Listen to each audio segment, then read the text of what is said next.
Hey guys, ഈ മാസം 8-ാം തീയതിയാണ് നമ്മുടെ ചേട്ടന്മാരും അച്ഛനും പാറുമോളും കൂടി കൊടുങ്ങല്ലൂർ അമ്പലത്തിൽ പോയി മാലയിട്ടത്. 5:30 ഞാൻ എണീറ്റപ്പോ എന്റെ കൂടെ എണീറ്റ് 2 മുത്തുമണികളാട്ടോ. അല്ലപ്പ തന്നെ കിടന്നുറങ്ങി. അതിനെക്കൂട്ടനാണെങ്കിൽ എന്റെ ഒപ്പം കുളിച്ചത് ബിസ്ക്കറ്റും ചായയും കുടിച്ചോണ്ടിരിക്കുകയായിരുന്നു. അപ്പൊ ഞാൻ പറയുന്നു, മക്കളെ കുറച്ചു നേരം കൂടി കിടന്നുറങ്ങിക്കൂടിയത്.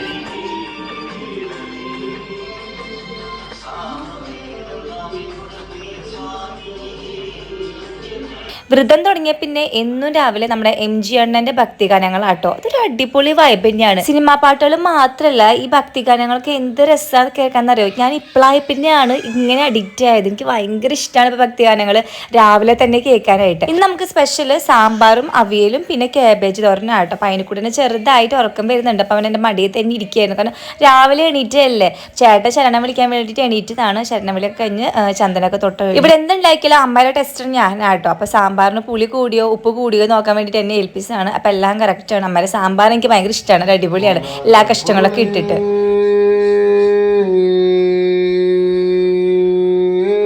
രാവിലെ തന്നെ ഇവരെ ശരണം വിളി കേൾക്കുമ്പോൾ ആഹാ എന്തൊരു സുഖമാണ് കാതിനും മനസ്സിനും ഒക്കെ. ചേട്ടൻ ശരണം വിളി കേട്ടിട്ട് അവിടെ ഉറങ്ങിക്കിടന്ന് അല്ലൂസ് എണീറ്റു കേട്ടോ. അപ്പോൾ അവൻ്റെ അടുത്ത് ഞാൻ ഒക്കത്ത് വെച്ചിട്ടുണ്ട്. അപ്പോൾ അവയിലൊന്ന് സെറ്റ് ആക്കിയിട്ട് എല്ലാ കഷ്ണങ്ങളും ഇട്ടിട്ട് ഉപ്പും മഞ്ഞപ്പൊടി ഇട്ടിട്ട് ആദ്യം ഒന്ന് വെവിച്ചെടുക്കാം. പിന്നെ നമ്മൾ തേങ്ങ ശരിക്കിയിട്ട് അതൊന്ന് ഒതുക്കിയെടുക്കുക. അപ്പോൾ പത്രം വന്നിട്ടുണ്ട്. രാവിലെ തന്നെ ചെറിയ മഴയൊക്കെ പെയ്തിട്ടുണ്ട്. നല്ലൊരു അന്തരീക്ഷം, നല്ല രസമുണ്ട് കണ്ടുകൊണ്ടിരിക്കാൻ ഗൈസ്. അപ്പം നിങ്ങളുടെ വീട്ടിലും മലയ്ക്ക് പോകാൻ മാല കിട്ടണമെങ്കിൽ അതിൻ്റെ വിശേഷങ്ങൾ ഷെയർ ചെയ്യൂ കേട്ടോ.